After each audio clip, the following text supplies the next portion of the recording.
Let's go, Brandon. I agree.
And here we are, live and everything working. Welcome, my name is Ike, this is Switzerland.playit with TAGN, the Angry Game News, every day 10 a.m.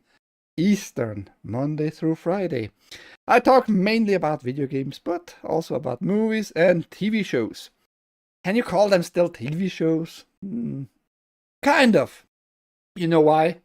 Because you have now the subscription-based streaming with ads, which makes it go back to the TV era, free TV pretty much, without paying them though, which is weird, but I guess you can get ads whenever you want. You can tune in whenever you want and get then the ads, so there's that.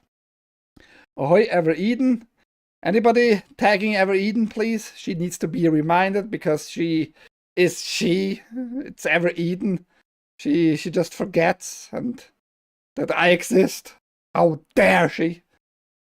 Ahoy, Arch My Junk, and ahoy, Godzilla. Fairly angry gamer news. Fairly? Sometimes very angry. We don't have a lot of news today. We have more like a continuation of the PayPal issue with Steam, like payment processing stuff with Steam. Legal stuff overall, we have to talk a little bit about that on this global scale. Because gamers, it seems like gamers are spotting it first, like this issue being spotted first by gamers mainly. But it is a global effort about the laws, changing the laws, and controlling you more. It has nothing to do about gamers, really. It has nothing to do about you watching certain naughty stuff. It has everything to do with just controlling you, just having control over you, and sooner or later your money has to be on one account, and the government needs to be in control of that money. So whenever you go out of the line, if you don't step if you don't take those steps the government wants you to take, they are just gonna turn off your money or just fine you and take the money away from your account. That's the goal, pretty much. Just the overall control over every aspect of your life And the easiest to do that is to have the control over your money, because money is there for you to buy services, goods, and all that. And if you can't buy them freely, with your will, whatever you want to buy, yeah, then your freedom is gone. I just saw recently an article on my Switzerland biggest portal about newer money, newer billing notes, new designs and all that. And there was also a section where it was talked about, yeah, the physical money is disappearing, and it's okay, and don't worry, you're gonna have your money, blah blah blah, on your disposal on account in the future, blah blah blah. And I made a comment on that, like, the physical money is the last straw of your freedom, actually, because everything revolving around the physical money is like freedom. You have the money in your wallet, you can take it out and buy whatever you want with it if the other party accepts it. And usually the other party accepts that money too, you know? And if you don't have control anymore, or if you don't have it at all anymore, the physical money, you know what's gonna happen? Your freedom is gone too, because you can't just buy whatever you want. You can't just say whatever you want anymore, because you might be fined, just like in China. That's a thing in China for a few years now. If you jaywalk, for example, that is a real thing. That is the best known example. If you jaywalk on the WeChat, you have also your wallet connected and all that money stuff. The government is just gonna fine you. It's gonna publicly shame you. Some cities have like literally shame walls. They're gonna show your face, and the money is just gone. That's where we are leading. It's a bad future, and they tried to do that globally. It doesn't matter what government you have, conservative or lefty, whatever. That's the goal. Let's get into it. So we're going to talk about PayPal a little bit more, about Steam a little bit more, and about certain laws, especially concerned about Switzerland. Ever Eden spotted that. And I'm going to make comparisons with other nations. Let me take a look in the chat, because you were talking, keeping you safe. Of course, yes, controlling your money controls almost everything you can do. Not almost, pretty much almost. Because when your money runs out, you can't buy food anymore. If you don't have a garden, if you don't have animals, maybe like chickens to have some eggs, there goes your food too, you know. Another reason for the massive AI push. Oh yeah. Speaking about AI, we have one article about a company praising AI, yeah, making everything cheaper. Good thing in gaming. Maybe not. David Icke. I'm gonna mention David Icke once more. He is talking about AI now for about 2.5, 3 decades. And he has been warning people about AI, like that is gonna be your new god in the future. He has been warning people about that. And people just don't listen to him. I mean, I get it. Why they don't listen to him? Because he is the lizard people guy, and that's the only thing people fucking being reminded. But he talks about all kinds of stuff, and more is coming just true and more truer, actually, which is insanity. But it's not his fault that he just spotted it earlier than all of us, pretty much. Tied to your social credit, yeah, that's another thing. But it doesn't matter. Social credit doesn't really matter. You're just gonna not be allowed certain things. They don't need to tell you in the future. The social credit is more just for you to see what you should do more or do less. It's more for you. Won't be able to pay the kid next door to mow your grass or shop at a yard sale without government knowing what you buy and regulate it. Yeah, just report your Venmo. $600. Yeah, right, Godzilla? Just report it. But the Pentagon audits of Pentagon, trillions and trillions of dollars vanishing. Yeah, whatever. It's just gone. Who cares about this anymore? This is a huge reason I hate crypto, even though I am a PC guy. Yeah, you have to be cautious about crypto. I use crypto not on a daily basis, weekly basis maybe. I use crypto, but also I know how to use it. That's another thing.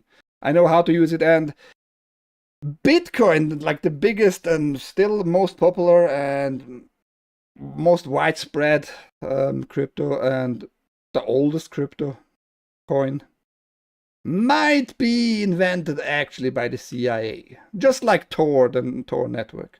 Be very cautious about those things. They sound like very nice, but it might be like a backdoor. Backdoor to our demise. Ike is alright despite what people say about him. The lizard people thing is real. I'm here, right? True. Godzilla is in the chat. Lizard people are real. Fuck the lizard people. Fuck Godzilla. Okay, let me close this window here. And let's get started. 8-minute rants here. As a tool, it should be a benefit. Crypto, that is. I just don't want to help that system take over. I think that system already took over, though. Speaking of systems taking over, alternative app store Skitch launches on Android. Alternative app store Skitch has become available on Android following its launch on iOS and in the European Union earlier this year. The Android version of the store is currently onboarding developers, with over 100 studios interested in joining. The platform provides a 15% revenue share for developers. Skitch began as a discoverability platform on iOS following the implementation of the Digital Market Act. It then expanded into a mobile store following a user feedback. We've seen firsthand how broken discovery can be for mobile games, especially for teams without massive ad budget, said Skitch Store CEO and co-founder Sergey Butskovsky. Launching on Android is the next step. It's our most important one. We are offering a real alternative where great games can rise on their own merit, not marketing spend. Skitch's launch follows a court ruling last week which saw the Ninth Circuit Court of Appeals decide it would not overturn the verdict from the Epic versus Google case from 2023, as reported by The Verge. We talked a little bit about that a few weeks ago. Google lost pretty much against Epic, and they have to allow Epic to do the payment stuff on their own, merits, pretty much. Yeah, that's a good word, right? And you see that in mobile games, in bigger mobile games, now you can get out of the app on a web store. That was prior not allowed, but you can get out of the app and buy on the product's website, like those goods, those services, pay those microtransactions over PayPal, over whatever other payment methods.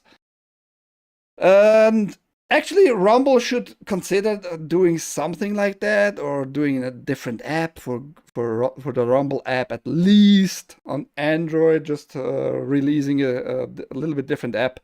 Not to give money to Google. Very simple. Other companies show you how it's done. At the time, the jury deemed Google Play and its billing system to be an illegal monopoly. So it's like all intervening, all getting together somewhat, rules being applied for the people, more or less, right? But companies still try to fuck people up and over. And I didn't read the order which was signed by Trump about the banking system is not allowed to tell people how they spend money and decline services in the first place, because it's a major thing for people having the bank just there, because otherwise you can't live in today's society. So as a bank, as a payment processor, you actually are not allowed, supposedly. Like I said, I didn't read the order, to decline any payments or in between two parties if they decide to do business, as long as it's not illegal. Very simple, right? And MasterCard, like the main company, MasterCard itself and Visa, both told the whole world so far, we don't care. It's not upon us, and it's not. We have no issues with that. So it's like in the intermediate other companies who decide for us.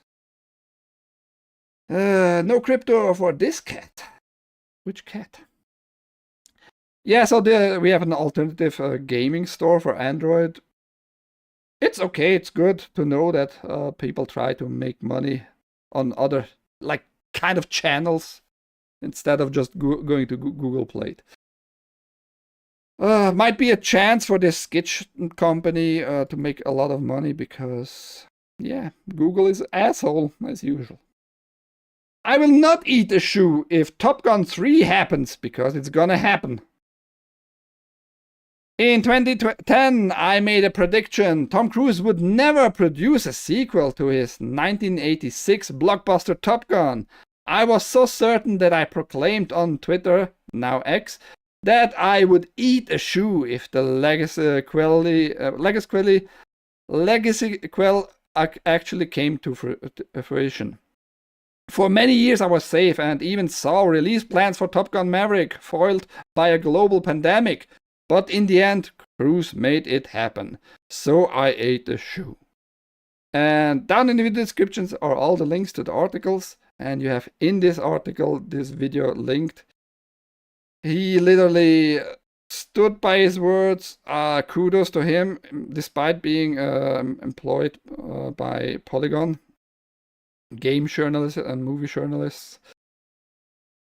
He put his money where his mouth was, so kudos to him for that. It's still disgusting, but he stood by his words. I will not question Cruise again, nor will I doubt that a boss who just spent $8.4 billion merger to acquire Paramount Pictures and says Top Gun 3 is an absolute priority at the studio. A threequel will happen. It's just a matter of when. According to a new report from Deadline, a regime change at Paramount has only made Top Gun 3 a bigger priority and accelerated its development.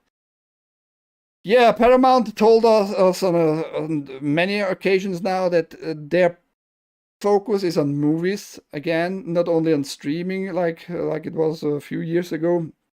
They want to make, again, big, good theatrical releases. For example, they want more Star Trek again too. That's like their goal, and they want the big screens and the theaters to be filled again and all that. So let's see how that goes. I just picked this article in particular because of this shoe eating guy. Go watch the video, but yeah, he eats a shoe. He makes a shoe and he eats it. It's a little bit disgusting, but like I said, kudos to him, sticking to his words. Game price should have increased with every new generation, former PlayStation US boss says. Layden, who was chairman of the company's worldwide studios group when he left Sony in 2019, shared his thoughts on video game pricing in a new feature by GameIndustry.biz. On the topic of game prices increasing to $80, US dollars that is, Layden noted that the cost of premium games had stayed the same for the past 20 years despite the combination of increased development cost and inflation. Which is not entirely true. I'm gonna show you a little bit history, just a little tiny bit, to negate his claims here. I think it's because everyone's afraid, he suggested. No one wants to be the first one to raise the price because you're afraid of to lose traffic. So what you do is you just end up eating into your operating income, your profit margin. There were more sports cars in the parking lot in the PS1 era than there were in the PS4 era, because if you're selling 20 million units at $60 US, for something that only costs you $10 million to make, that's different than selling 20 million units at $60 for something that costs you 160 million to make, he explained. So he is comparing like the PS4 and PS3 for one era. You can do those comparisons, but you have to provide the correct numbers for that. Because in the PS1 era, games were not $60. I never saw. I was suspicious. I don't remember the exact numbers. I didn't remember them, but I was very fucking super mega sure they were not $60. And so I tried to research a little bit for the few minutes I had left today, and found like on the gamehistory.org in the archive and some magazines. I went to the PS1 like top on the peak PS1 era there, and those are the prices. And the highest prices of certain games are pretty much Final Fantasy 7 and 8, and they are 8 was very new. It was not even released yet, but they showed you the prices already to pre-order. This was from 1998, the magazine. And you see the price, this is the highest price, $55. And this has also the reason because it was another 4 CD release. So alone the production cost, like physical production cost, was just a little bit higher. And it was a high production and a very beloved game overall. So very new game, highest price, $55. But usually they were on average about $42 on average throughout the whole PS1 era. The new games were about $42, $43. The Platinum games, which you had already a lot at that point, were usually between $25 and $30 max. Max $30. Never above. That was why they were platinum. You got a good game, which sold already quite a lot for a nice price.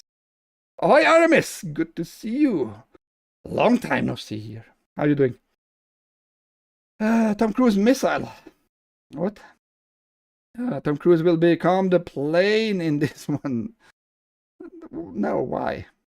Morning and happy Friday, everyone, says Aramis. I remember $39.99 was a common price. Yeah, for new games, usually. Like, if it was not like a top notch, like a AAA games back then, you probably paid usually on a new game. If it was just a top game, $40. But usually you might have paid like 35-ish for a mediocre normal game, probably, right? I had a fantastic weekend. That is good to hear. Kumanis is also here. Good morning, Switzerland. I don't know what that is. Ahoy, Big Zed. What do you mean long time? Or I'm lurking, usually doing well, but I don't know. You don't show up in the chat. Shut up. Just say hi in the chat, so I know. And you get in the credits at the end. That's even better, right? But good to see you in the chat. That's what I mean. So he was a liar. Maybe he just remembered that the game prices like a little bit wrong.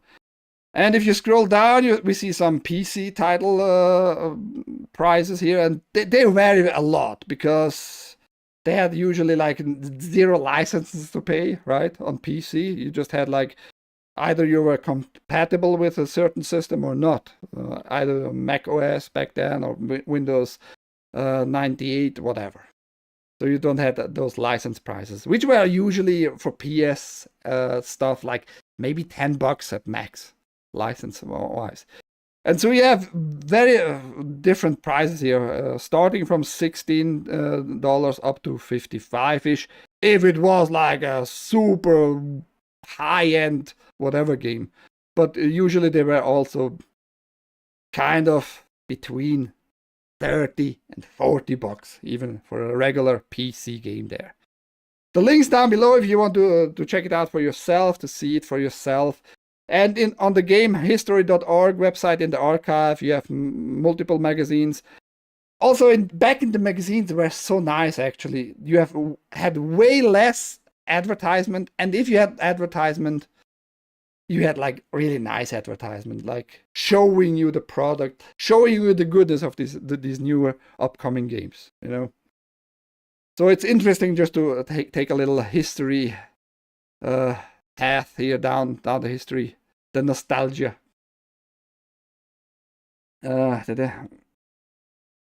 Chat you as well, says Aramis to ouch my junk. So he remembers the prices are wrong, pretty much. That's my point here. On the unit sales and that like difference, yeah, you might be right. Back then, the production was also less, but that's because developers these days and publishers think like, if you just put in money and just hire a bunch of blue-haired freaks to make it more diverse and more accepted in the gaming community, you might get more revenue back. Never paid out like that, never worked out like that. You are now in a situation, and that is across all the publishers and all developers. You are producing games with certain aspects in the games for a very, very minor group, usually, that doesn't really give a shit about the game in the first place. If they're gonna buy it, you're not gonna make that money back from them. From them, pretty much. So why you do that, I don't know, but you should get away from that thought and just let the developer do games, whatever games they want, and see how it goes. Maybe take a risk there, you know. Maybe make offensive games again. Maybe make a game that tells you like blue-haired freaks are weirdos and we shouldn't attune our product to those people. Maybe make fun of them more. And don't hire those people. Talent. We need more talent. More talent. The cost of construction is just way too high, he said. If you're going to spend over $200 million to build a game, your margins are super tight. Unless you can expect to sell 25 million units. Unless you're a rock star, you should not expect to sell 25 million units. You never should expect to sell anything, actually, because you might have expected just because you produced something that people are just going to buy it by itself. You never should expect any sales in the first place. You should expect that people might like your product, that maybe they want to spend for your product. That maybe you should expect. But then the expectation is driving your talent in the sense of you want to make the product good, you know. So expectations are always a little bit stupid in that field. Also, he doesn't really mention in this article, in this interview, whatever that really is, about how it changed the land field about game distribution in the first place. Up to the PS3 and the Xbox 360 era, physical media were like sold like hotcakes. Just rarely actually people bought like full games on a store. That was just because the hard drives were not such big hard drives on those systems in the first place to just download games all the whole time.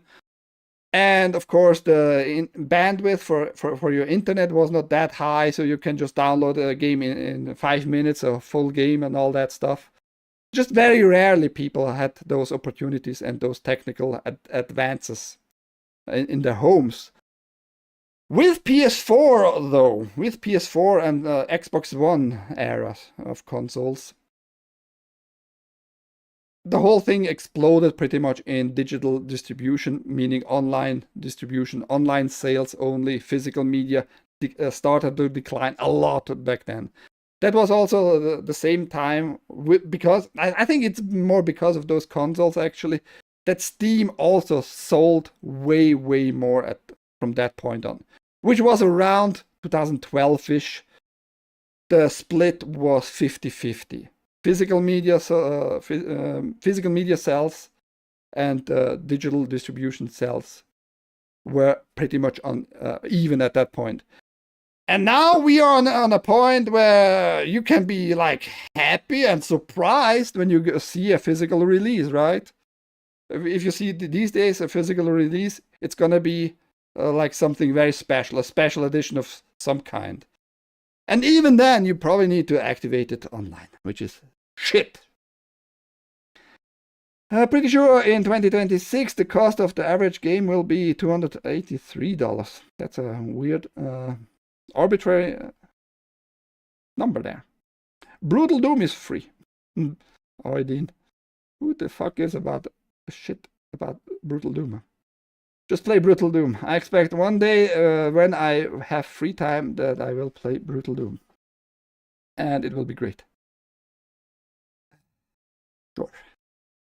But yeah, I think he remembers the numbers a little bit wrong and tells us BS.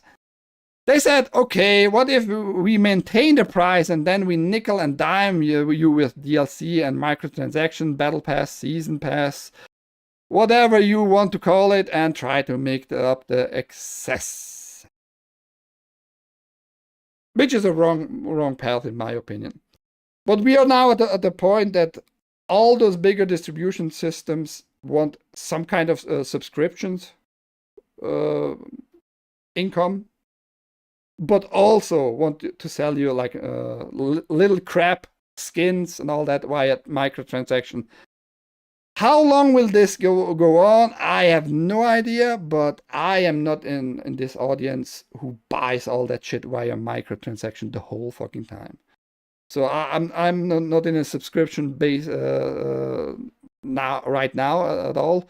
I was 1.5 years, maybe 2 years now, the last time in Xbox Game Pass, but they need all to raise their prices.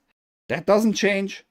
As long as you have like a base license model for different games from outside and you need to pay them licenses to have it in your library somewhat, and also have to publish newer games for newer audience, yeah, you have to raise the price. There's no other way. Otherwise, you will make minus sooner or later. John is disappointed in your lack of Brutal Doom. John is not here, so he can be disappointed. What a good pizza I had yesterday. Lack. Yeah, there we are. He talked about reasons why games are these days more expensive and that the companies failed to raise the prices, which is not true. They raised all the prices all the time. From a moment we had in the mid-90s, $35 for a new game, a PC. 10 years later, you had 45. Another 10 years later, you had 55. Another 10 years later, it was 65-ish on average new. And now we have on average new 70 to 75. Very, very simple. They raised the prices, so I think he's not up to date. Use your Call of Duty loot box coins to purchase V-Bucks. You're mixing up there something communist. Silver Lining Interactive's new initiative aims to support and highlight indie developers. That sounds like fancy, but it's just a publisher who tries to acquire newer, more braver maybe, companies, which is a good thing. They tell us something here about newer games. Indie games publisher Silver Lining Interactive has launched the Silver Bullet program, a new initiative that aims to support and highlight independent game developers who are crafting the next generation of unforgettable gaming experiences. Announced alongside an explainer video on August 14th, 2025, the Silver Bullet program offers indie developers up to $100,000 in development funding, tailored collaborative publishing support, marketing, QA, and porting assistance, hands-on guidance from the publisher, and a total creative freedom. Total creative freedom. That's interesting how you phrase it here, right? And do you mean it really? Are you just going to take like this company funding it? Like, we have no idea about your game. but you have total creative freedom and you're gonna just let it happen? Or are you gonna look at the product first and say like, yeah, there's a lack of DEI in this game, so we can't unfortunately fund you with this new silver bullet program. So I don't know. I just find it interesting that you very specifically mentions the total creative freedom. And we just need to take a little look what they published so far. And this game I just recently played, Ninja Gaiden Ragebound, very good game. And I think it was diverse enough because you have pretty much zero like DEI in it. Besides, maybe they needed to insert the black CIA guy. I don't fucking know. So this is the only game I played here, and the other one was I ever played Turtle Shredder's Revenge, also a very good game. Don't know about the other games really, never saw them. Besides a little bit of alters, but it looks like a nice lineup just by the cover of those. So Silver Lining, that is. The Silver Bullet program is all about backing untamed original voices in gaming. Silver Lining Interactive wrote in a press release announcing the initiative. If you're building something bold, beautiful, and just a little dangerous, what happened to the total creative freedom? Just a little dangerous, we want to hear from you. We've seen how games can change people's life, and we believe that these games often come from unexpected places like a garage, a bedroom, or a late-night passion project, said Ross Griffith, head of marketing at Silver Lining Creative. I want to make also a game, by the way, but I'm not a developer in that sense. I would love to have the newest RPG maker. It's in my wish list, link down below. I have the idea already in my head, but it's like a very people don't want to attach their names to such a game I have in mind. It's about the life of Prophet Muhammad, and we're gonna depict Muhammad. I mean, I already started it in German, and I would love to have like a real partner for that. Yeah, you would be able to make it. I just know about the story and the life of Prophet Muhammad. Would be interesting actually to make it like in a game in Saudi Arabia, in today's Saudi Arabia, like with the desert with monsters. That would be a nice, interesting actually RPG. But yes, it would take a lot of passion and time and effort. But that's still in my head. Where was I? Silver Bullet was created to help weird and out there games to get the shot what they deserve. We are not here to change your game or vision into what we think it's marketable, as we don't believe that kind of publishing works anymore.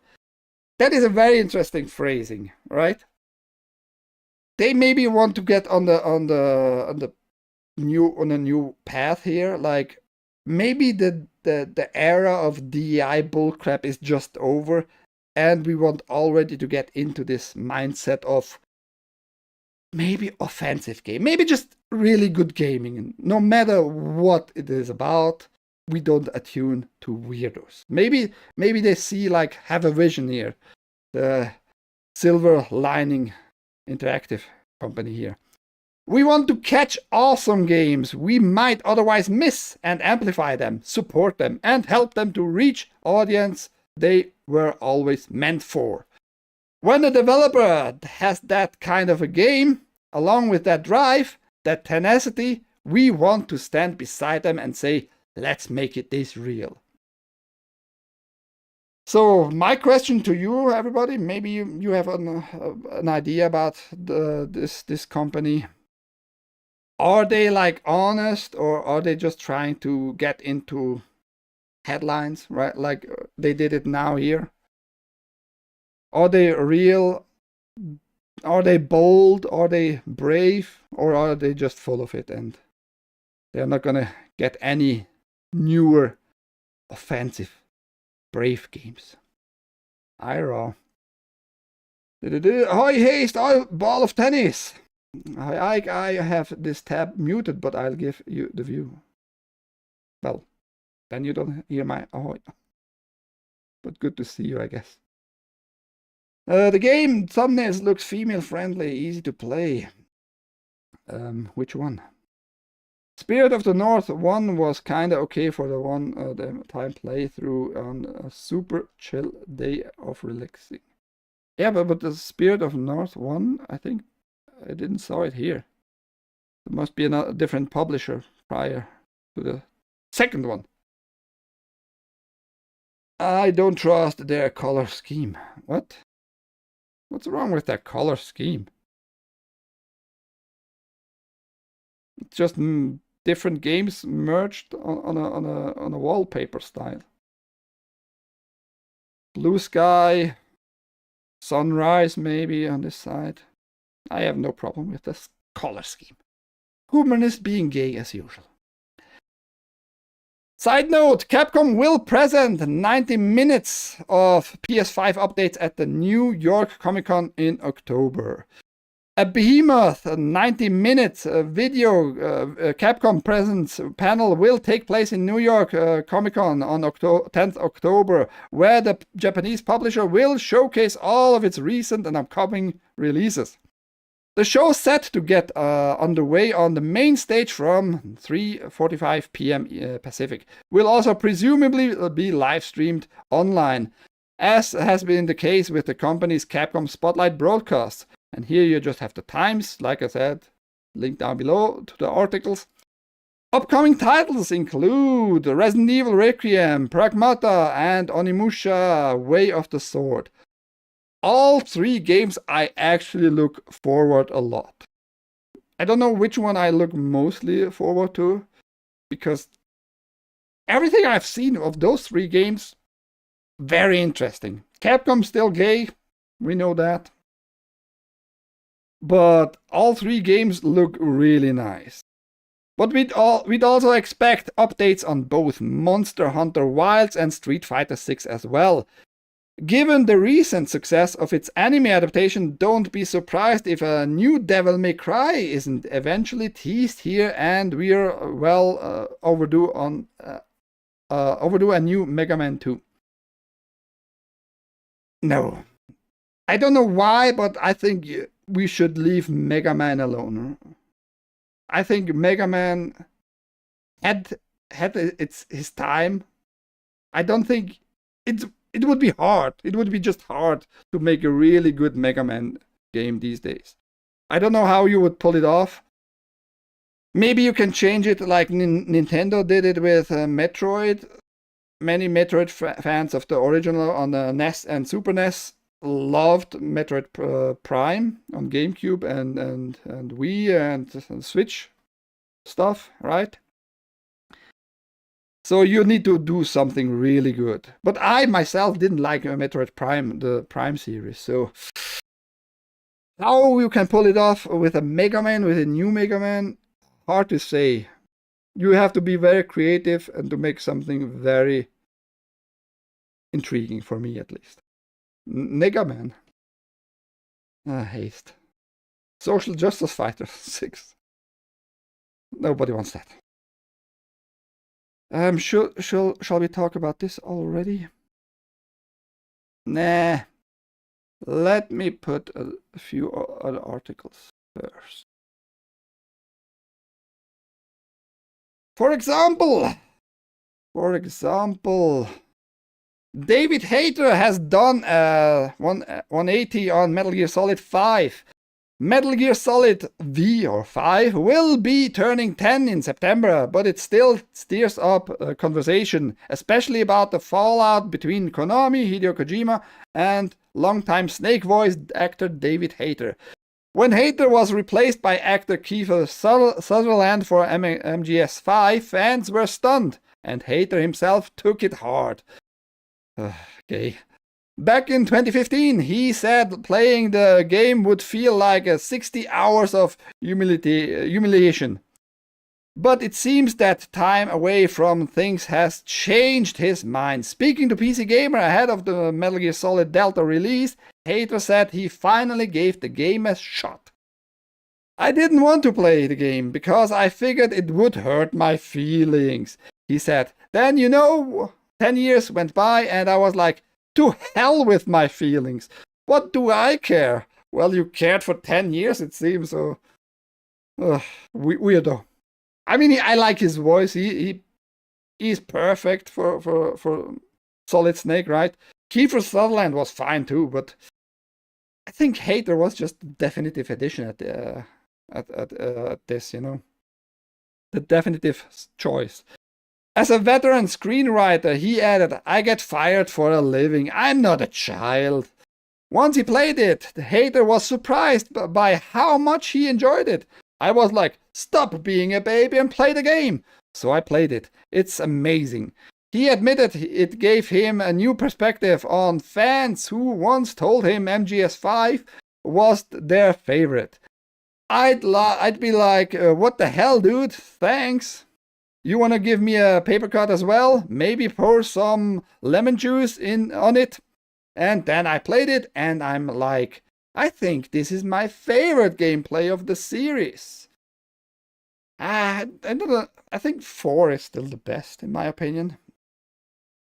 But 5 is great. 5 is absolutely great.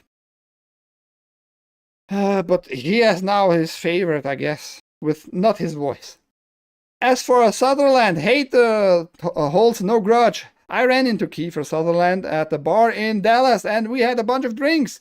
He's a great guy. No ill will. With Konami now welcoming Hater back as the voice of Snake in the upcoming projects like the Master Collection Volume 1 and Metal Gear Solid Delta Snake Eater, a remake of the Metal Gear Solid 3 Snake Eater, it appears both the franchise and Hater are looking forward, not back. Good for him, and that he liked the game. And called it his favorite, which is kind of weird, but I welcome that, man. Good games are to be enjoyed. That's all I can say. Don't be a hater. He was a hater for 10 years. Lol, it's amazing. Jesse Lee Patterson. 3 is my favorite. First MGS is my favorite. For nostalgia reason, they should make just visually a remaster of the first one. That would be nice. Don't change anything of the gameplay. Don't change anything of the scenery. Just go for remaster. Higher texture, better figures, maybe mouth movement, just like visually better. But don't change anything else. MGS2 was pretty good, but it started getting more and more outlandish with bosses.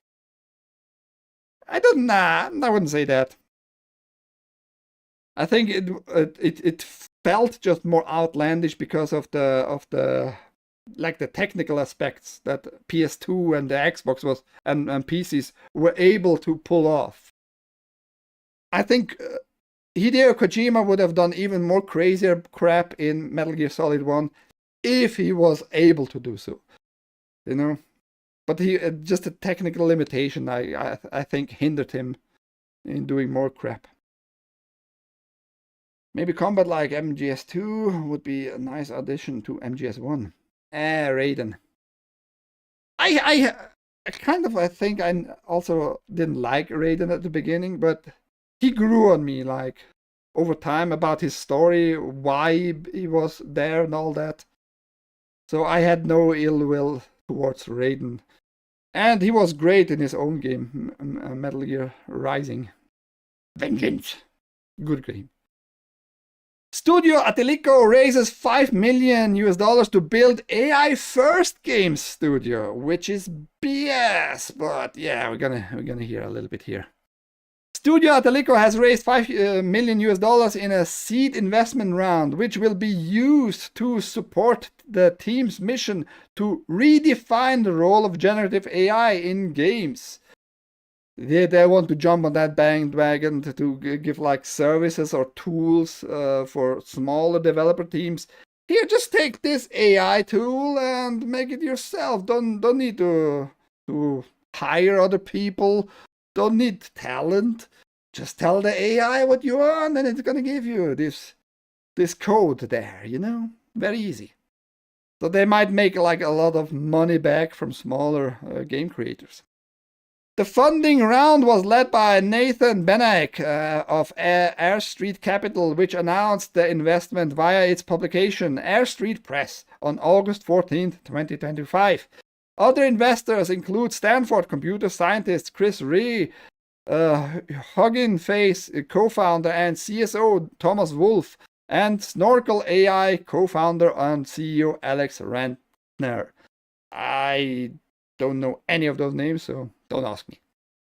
Founded in 2024 by AI and gaming industry veterans from Uber, Meta, and Creative Assembly, Studio Atalico is building an on-device AI engine for video games, which the company describes in its own press release as a toolkit that helps us and other studios bring AI-powered experiences to life without massive budgets or custom infrastructure.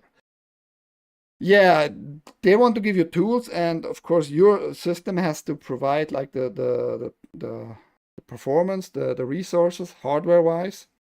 So I don't think it's going to be like a big cloud thing for them. Maybe they should do cloud thing, because that's how you tie your customers to your subscription. Just saying. In addition to build this engine, in addition to build this engine, Studio Atalico is using the funding to build games that push past the boundaries of hand-authored pipelines. Yeah, just do your thing, man. We give you the tools, give us your money, and not another company that has real coders, and you're going to be fine.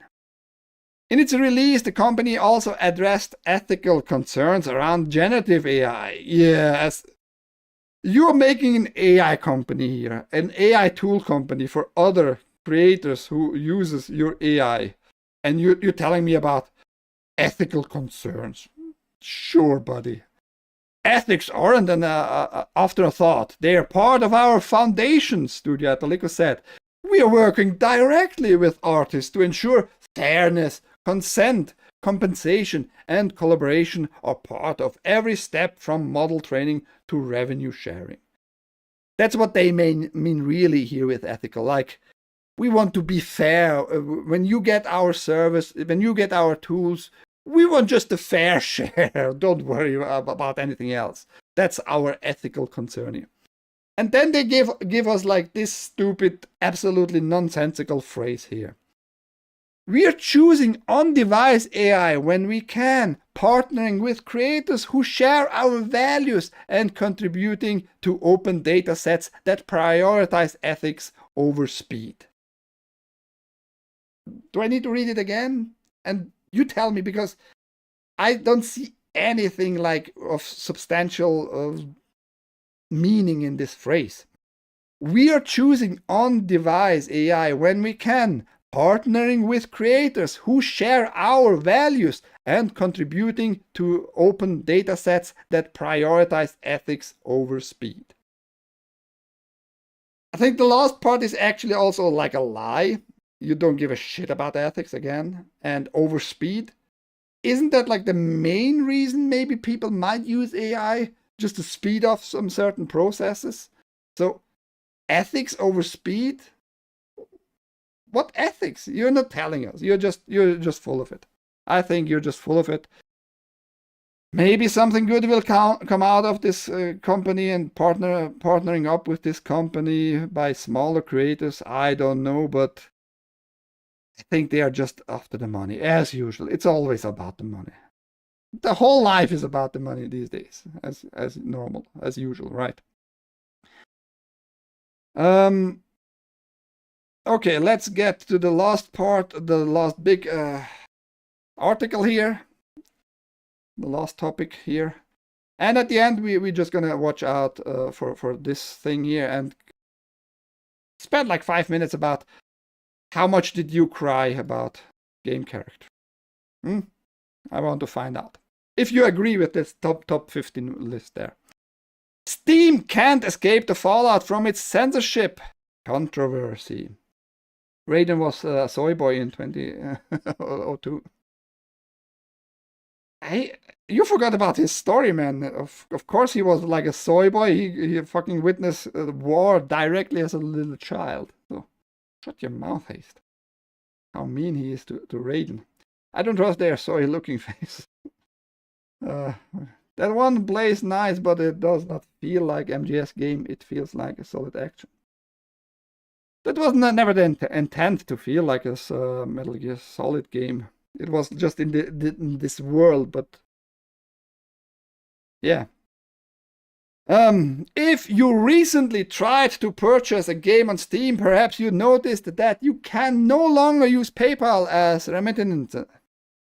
It's not a temporary bug, but another consequence of Steam's ongoing battle with payment processors like Visa and MasterCard. Which is, again, not true, really. Visa and MasterCard, they just distance themselves.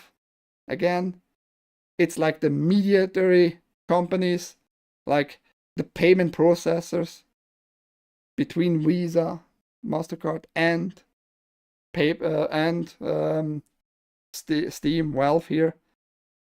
Because those intermediary companies talk on behalf of MasterCard and Visa.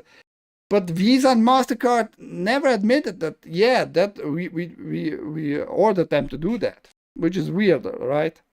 But also they didn't say anything about like, we are absolutely against that. They just told us, we don't care, we don't tell people how to spend their money. In a quote provided to Rock Paper Shotgun, Valve clarified that the disappearance of PayPal is related to offering specific types of content on Steam, much like the issue surrounding MasterCard. And we have the statement here. In this case, one of the PayPal's acquiring banks decided to stop processing any Steam transaction, which cut off PayPal on Steam for a number of currencies. So it's all a shit show. Actually, it's all a shit show. It's a weird shit show. Nobody really understands and sees through all that stuff. It doesn't make sense. because if it would be really about adult games by itself, you wouldn't be able to pay with any currency, right? So you have certain currencies which is work. Euro, Canadian dollars, Great British Pound, Japanese yen, Australian dollars, and US dollars. So you have those currencies, you can buy those games still. So it's just weird, right? And in certain countries, if you're in the EU, doesn't matter, when you have a different currency, you can't buy them. So it's a big mess. It's just a big mess. So it's a certain bank behind PayPal. PayPal itself doesn't seem to have a problem. But the bank behind PayPal, who just doesn't want to work with certain currencies. And it's not about the collective shout bitches in Australia either. Then again, it would be like all the games would not be purchasable with no matter what currency, and PayPal, MasterCard, or whatever, right?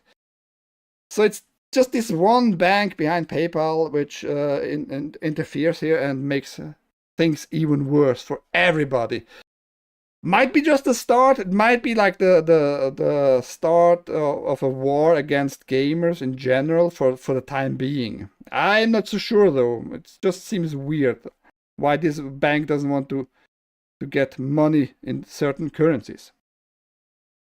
In the case of PayPal's acquiring the bank's decision, decided to stop processing any Steam transaction, which cut off PayPal on Steam for a number of currencies. A rep said. Again, decided to stop processing any Steam transaction, which cut off PayPal on Steam for a number of currencies. Like, just specific currencies. It makes no sense. And it has also nothing to do directly with the law in the UK, the new Online Safety Act either, because the UK specifically still, PayPal does business over Great British Pounds. PayPal isn't gone for everyone. I just tried to check it out a game and could log into PayPal just fine. As of early July, the currencies that can still use PayPal on Steam include Euro, Canadian dollars, the Great British Pound, Japanese yen, Australian dollars, and US dollars. While this means many major currencies still have the option, this change will likely affect a lot of people around the world. A lot, yes, I agree. Fucking a lot. Which is, again, it makes everything weirder. Why it is just targeting only Steam, because on PayPal I can still buy all kinds of stuff with Swiss francs, other goods, other platforms and all that. So this one bank is right now the issue. We don't know which bank it is. So somebody needs to do some digging, some research maybe, find out if it's Bank of America, if it's Deutsche Bank, if it's, I don't fucking know, Citibanks. I have no idea, but this one bank being bitchy towards gamers, specifically, for example, against me. So I wouldn't know if Aramis is still around. What currency are you using at your place? I guess your account is not in US dollars. I'm just assuming here. PayPal has also pulled out of some parts of Steam despite the platform's decision to delist a wide swath of adult-oriented games. The crackdown that was due to pressure from payment processors and anti-violence against women group called Collective Shout, which has organized campaigns to limit the sales of the series like Grand Theft Auto. Amid of all these actions, payment processors insist that if the product is legal, they do not tell vendors what they can or cannot sell. Again, it's not the payment processors though. It's the intermediate payment process. We might need the more specific wordings here. Valve, however, has said that the encouragement to reconsider what types of games it sells has come from intermediaries like banks, seemingly speaking on behalf of payment processors. Yes. Whatever the case, Valve rules the platforming a game now vaguely states that current content must follow rules set forth by payment processors. The snafu has also affected other platforms like itch.io, as well as games that merely include mature themes. Steam's acquisitions to these external pressures has also led to a gamer-led movement to harass payment processors, if not a widespread sense of unease over the wider ramifications of the censorship. Harass payment processors. Now Polygon is being protecting the payment processors, which is BS. There were no harassing going on. Just gamers were pissed, called up on the Visa and MasterCard. A lot phone calls were made.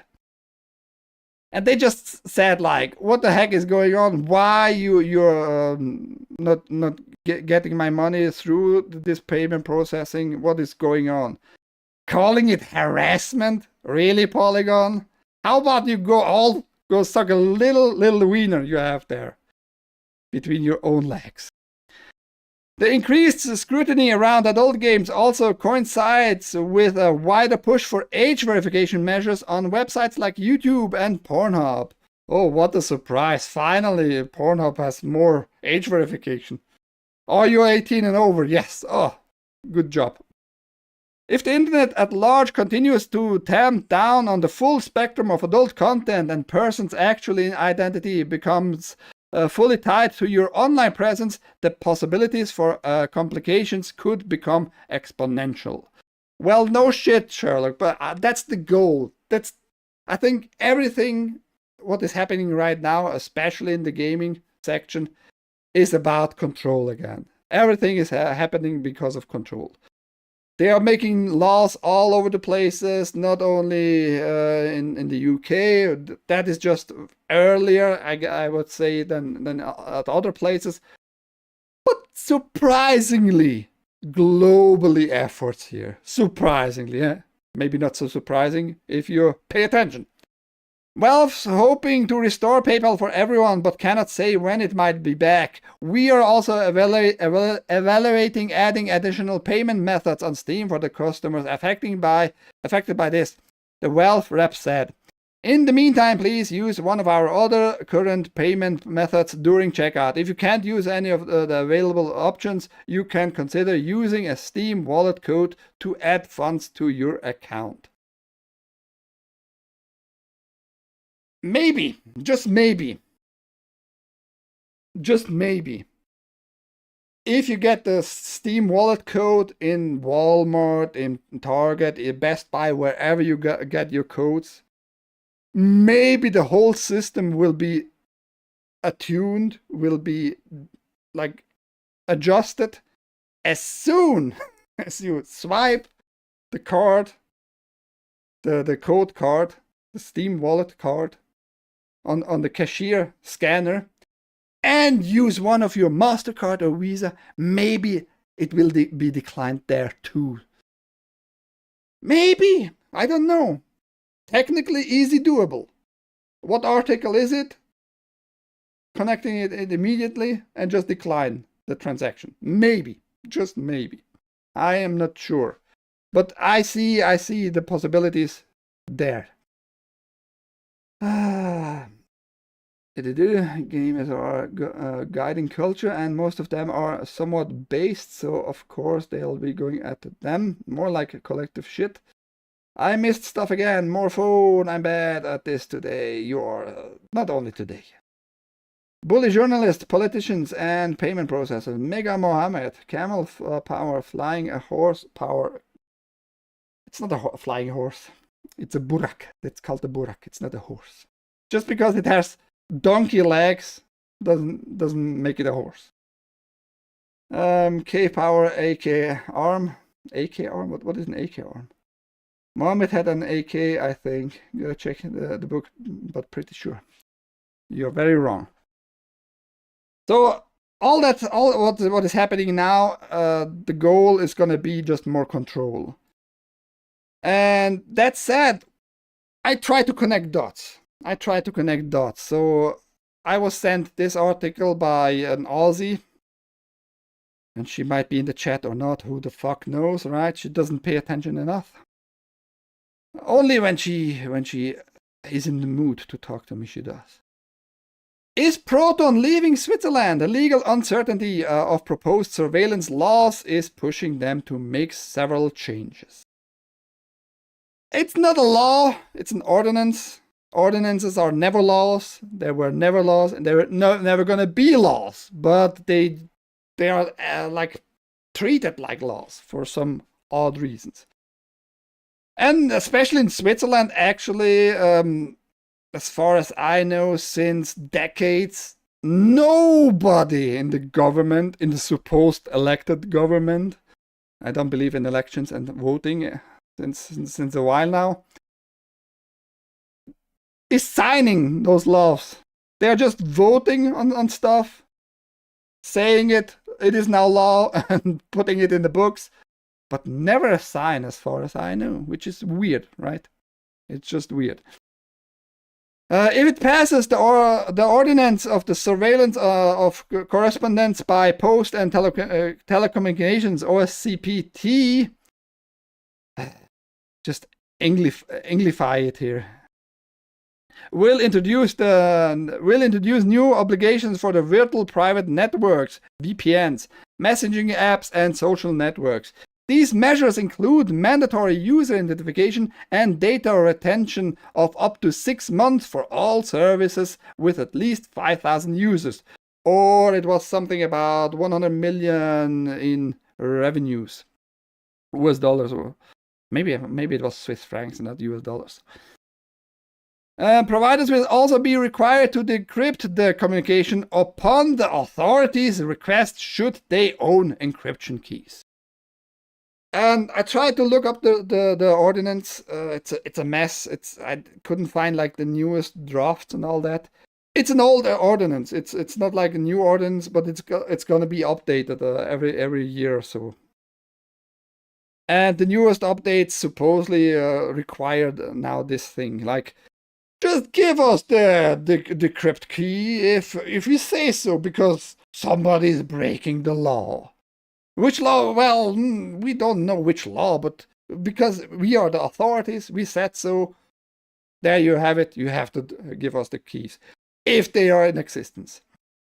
And Proton is now thinking about moving. They moved already their new own bot here, the chat bot.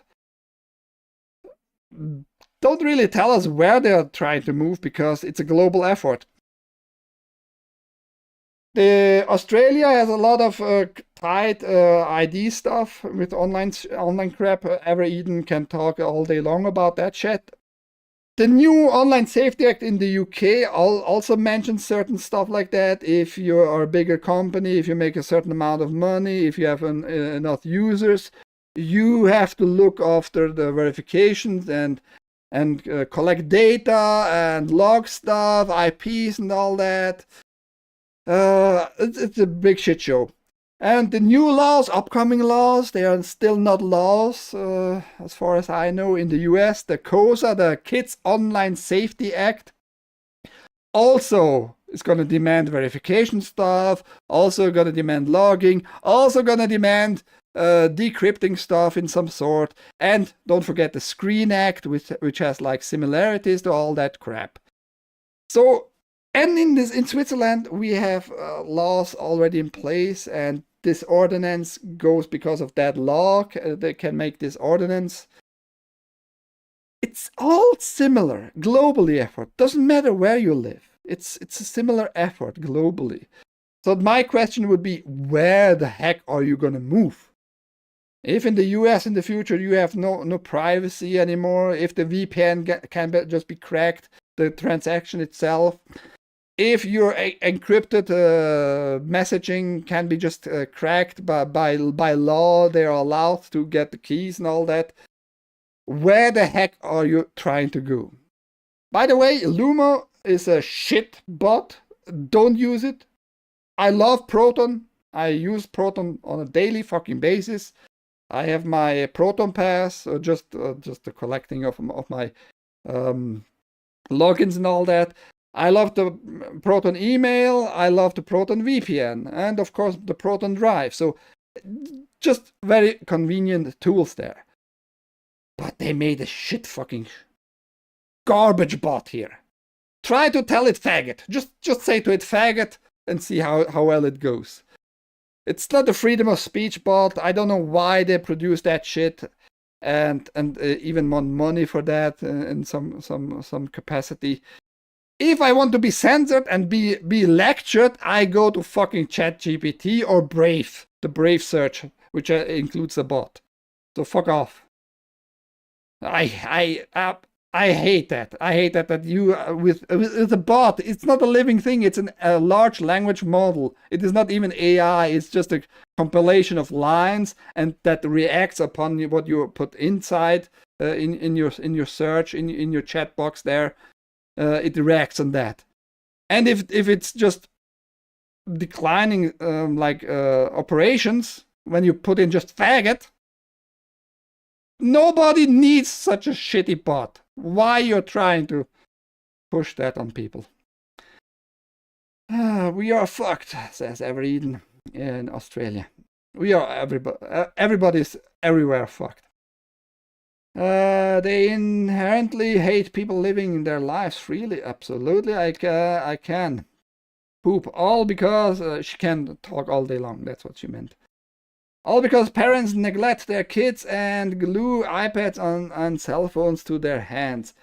Yeah, but I mean, those parents are the same mentality. They also just 24/7, if they could be on mobile devices, right? So you can't raise children these days anymore like you are yourself. You need to be better. Be better. How about that? Snooty! Thank you. Let me get to that. The net is closing in. We are getting attacked on all angles. Absolutely. I'm using a Proton VPN on Vivaldi. I don't like Vivaldi though, for some reason. It's a indexer of sort. It just shows they're scared. People are waking up. It doesn't matter if you wake up if you also don't fight in some capacity. Snooty with 2 gifted. Ahoy, Snooty. Thank you very much. Snooty, notify 2 lines. Much appreciated, buddy. Made some people red. Ah, the wrong people, though. We are the show, Dean, really?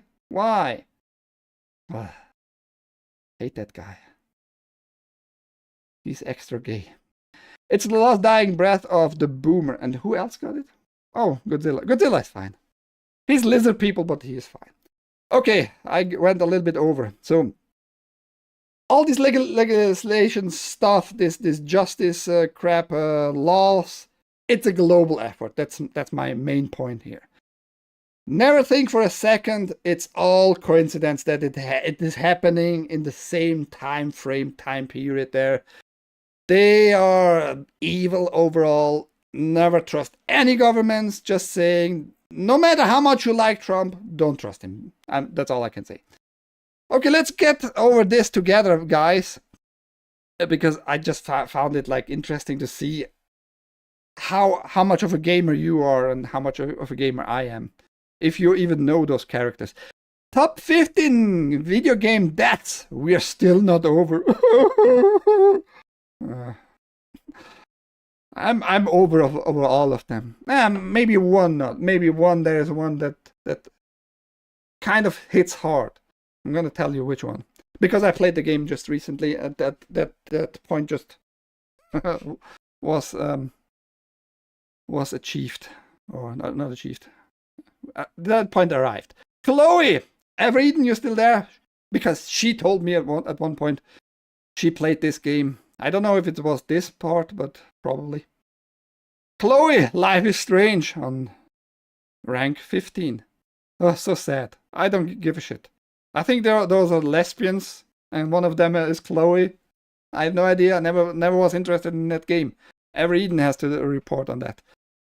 So yeah, somebody is very, very sad that Chloe in Life is Strange died. Mass Effect, Mordin Solus, Mass Effect 3. I kind of remembered his face, but on the other hand, it's like he's just an alien. A lot of aliens look similar, the same to me, so I don't give a shit about Mordin Solus died. I played Mass Effect through, though. It gets better when the young generation get into positions of power, so 30, 45 years, maybe. Agenda 2030 is getting closer, and it hasn't changed the trajectory there, man. I call you filthy foreign, but in red now. Yeah, good on you. Red me and ad. No ads. Tell me about those games. Do you know those characters? Are you sad? Are you still sad? You still didn't get over the deaths of Mordin Solus? That's the question here. And Aunt May in Spider-Man. I don't give a shit. I don't even remember she died in the game. I played the game on PS4, but I don't remember that she died. Whatever, man. Dom Santiago.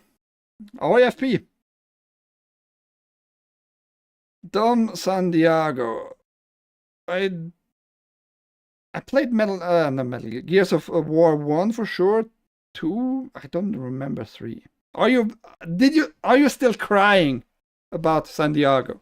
Anybody? No? What a surprise. Now that's kind of sad. Nobu, the horse. That's the horse, Nobu. In Ghost of Tsushima. Last Sunday I played more of Ghost of Tsushima. And yes. The horse, very great friend. It is very sad it died. It had to die though, because it had like 4 arrows, 3 or I think it was 4 arrows in it. It got us out of a very, Very hot situation there. So R.I.P. Nobu. I still feel it because it was last Sunday. I'm guessing it's just never gonna sleep again. I'm never just gonna sleep again. About what? Metal Gears of War, yeah. That would be a nice title for a game. Zack Fair! Crisis Core Final Fantasy VII. No. I don't give a shit about Zack. He's like actually a good character, like a nice dude in the game. But I couldn't care less for Zack dying. He's a good character, I know that, but I still kind of hate him. Fuck off, Zack. The internet demands. Ad reads? No, fuck off. Sam and Henry, The Last of Us. No, I played The Last of Us, but I don't remember those characters, man. That's how unimportant your list actually is with characters. Who the fuck was Sam and Henry? What was their role in the game? For the life of it, I can't remember, man. I can't. I just can't. I have no idea. Are you sad about those? I would help you. Unfortunately, I'm a wheelchair person. Arthur Morgan, Red Dead Redemption 2. Only on rank 8 of 15. A little bit low. Great game, like story-wise, amazing. One of the best stories in gaming history. One of the best character in gaming history, actually, Arthur. And his death pretty well done overall, right? Like finally he gets his redemption, right? But he dies. But maybe his soul is now better off. I don't fucking know. Black. Ever Eden, you didn't told us. I asked you. Did you got over the death of Chloe in Life is Strange? Or are you still weeping every night in your bed? Oh, Chloe! Chloe! Maybe she does. Just with her voice, not with mine. Noble Team and Noble 6, Halo Reach. Couldn't care less. This list is shit, and it seems like nobody else is also having any attachment to the characters at all. Weirdo list. Joel Miller and Sarah, The Last of Us Part 2. Well, Sarah died in the first, Part 1, not in Part 2, so why are you lying here? Sarah was sad. She died very early on in the game because that's what it was demanded for Joel to have his story with what was her name? I don't even remember. But yeah, she died very early on, the kid. Kind of a brutal way, right? And Neil Cockman, disgraceful death in The Last of Us Part 2 of Joel himself. I haven't played it, but yeah, by a lesbian with a golf iron. Very, very stupid death. I don't care. I'm over it. It's not that I care for Joel himself. So it's just a very disgraceful kill you did there. Now, Hugo in A Plague Tale Requiem. Kind of a really sad story. He's a child. How old was he? Like 6, 7-ish, maybe 7-ish. So very young. But he had this ability to control the plague itself with the rats. And he sacrificed himself to free the world from the plague. Just overall, like a kind of like a very sad story. On the other hand, he might be still alive. We don't know for absolute certainty. They might make a third game out of that. We're gonna get a third game, but it's a prequel of the pirate lady Sophia. Sophia. Vesemir, The Witcher 3.